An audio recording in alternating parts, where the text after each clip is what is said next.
Hi, it's Dan with Master the Morning, Own the Day. This was one of my. Just go ahead. Hi, this is Dan with Master the Morning, so you own the day. This is one of my favorite times of the year because we're coming to the end of a very long, cold winter with snow still in the mountains, brisk enough for me to wear a jacket. But in over a 1 week's time, these beautiful blossoms popped out of these barren, leafless trees to remind us of the significance of always looking at life as a season, that the spring always follows the winter, the summer always follows spring. There's always a rainbow at the end of every single storm. And in the midst of this gorgeous tree, I'm reminded about what birds can actually teach us, who will soon be chirping from the highest branches.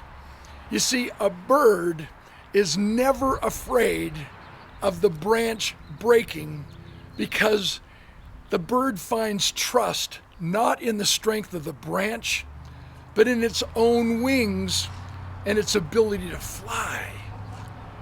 Those of us who are struggling in any aspect of our lives are struggling because we fail to understand or believe this simple fundamental truth.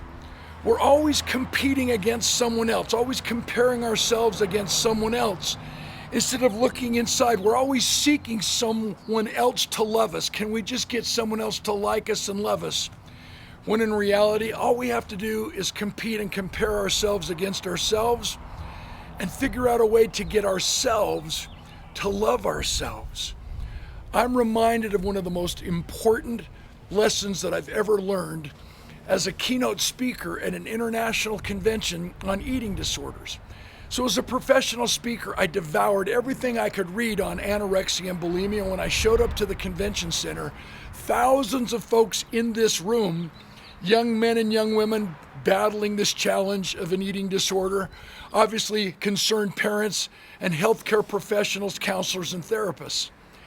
And as I was sitting there waiting to be introduced, I was confused because every speaker before me called it an eating disorder and it didn't have one thing to do with food. When I was finally introduced, as I'm interacting with the audience and building some rapport, I was on a constant swivel looking for a woman who I could tell was very confident, very strong, who could actually interact with me in front of the crowd. So I finally picked her out and I said, do you mind if I just talk with you for a moment and answer nonverbal just with your face and with your body language? I said, what is your name? And she said, Kelly. I said, are you tall or are you short? Are you wide or are you thin? Are you fast or are you slow? Are you smart or are you stupid? Are you pretty or are you pretty ugly? And the audience squirmed like, where are you going with this? And then I said, says who compared to what? Albert Einstein reminds us, which I love to quote, that everybody's a genius. But if you judge a fish by its ability to climb a tree, it will spend its entire life believing it is stupid.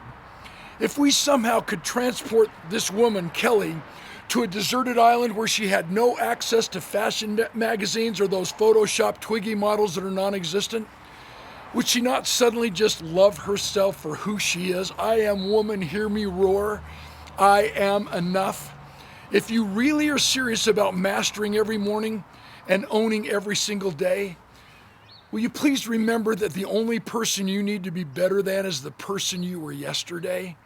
And focus in on self-love and becoming the very best version of yourself, not competing against others, but comparing yourself against yourself. I challenge you that if this message is worthwhile, please share it. Share it with all of your family and friends so that they too can master every morning and own every single day.